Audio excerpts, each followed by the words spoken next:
My name is Rene, and this is my story.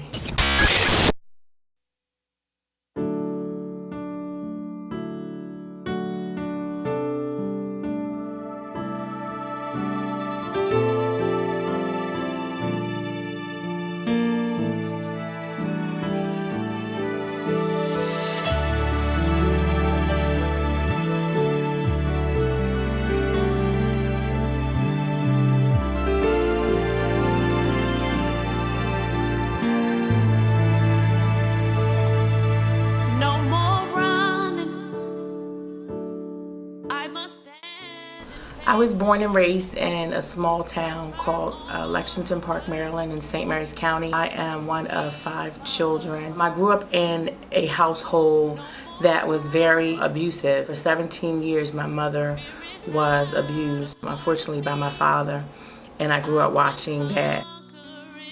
You gave me power. And the unfortunate part was that my mother had to deal with the abuse, but I was happy that we left so she wouldn't have to deal with it anymore. My childhood was very, very, very painful, to be totally honest with you. I suffered a lot in silence. You'll be my guide. You bring me through it. I met a young man who I thought was going to be my knight in shining armor, and he ended up being more like a nightmare. In the beginning, of course, he was wonderful. He said all the right things, he did all the right things, he held the door. He was just a gentleman. And then as time moved on, I started noticing a change in him. I would say in about a 2-month period, I started noticing the changes. He eventually started to isolate me, not only from my family, but my friends, but my family as well. I could not go anywhere, not even to work. He owned his own business, so he would schedule his hours around mine. So he could come to my job. He would sit there and watch me. I managed a restaurant and lounge, and he would watch me. And if anyone talked to me longer than he thought that they should have, he would start a physical altercation with them.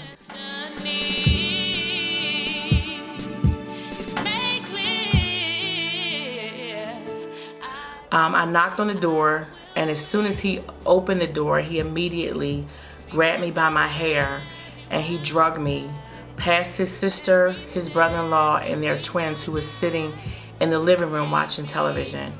No one got up, no one said anything, no one did anything. He drugged me to the room where he slept and he began to beat me, and he beat me bloody. After he finished beating me, he grabbed me by my hair and he stood me up, and he turned me around and looked at me so I could look at him rather, and he told me, "You know you're not leaving me, right? Because if you do, this is what's going to happen." He took a gun and he put it up to my head and he pulled the trigger. Fortunately for me, that particular chamber didn't have a bullet in it, but he began to make Russian roulette a regular part of my life from that day forth.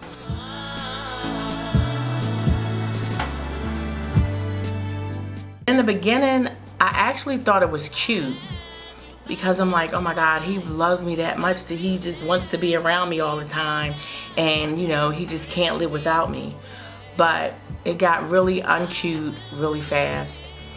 The only thing that I could do at that point was pray to God and ask him to get me out of that situation. Of all the things that happened to me from childhood on up, I was always like, where was God when I was being molested? And where was he when I was being raped? You know, like, where is he now? So I had very little faith in God, but I had just enough. So I asked God, I pleaded and I asked him to help get me out of that situation. Bring me through it. I will win. And I didn't look back. But when I left, I didn't leave alone. I eventually found out that I was pregnant by my abuser. I now have a 25-year-old daughter, beautiful daughter, and I also now suffer from epilepsy due to severe blows to my head. So when I speak now, I not only speak for myself, I speak for all of the women that have suffered from domestic violence. I am now also an advocate against domestic violence, sexual assault, as well as molestation.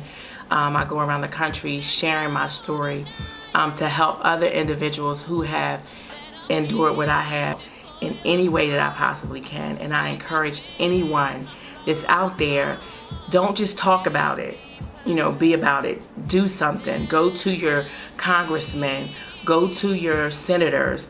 They have, you can talk to them and try to see what bills are out against domestic violence, and you can do see what you can do to try to get those bills passed, because that's exactly what I'm doing, and that's what I'm going to continue to do until these horrible things are no more.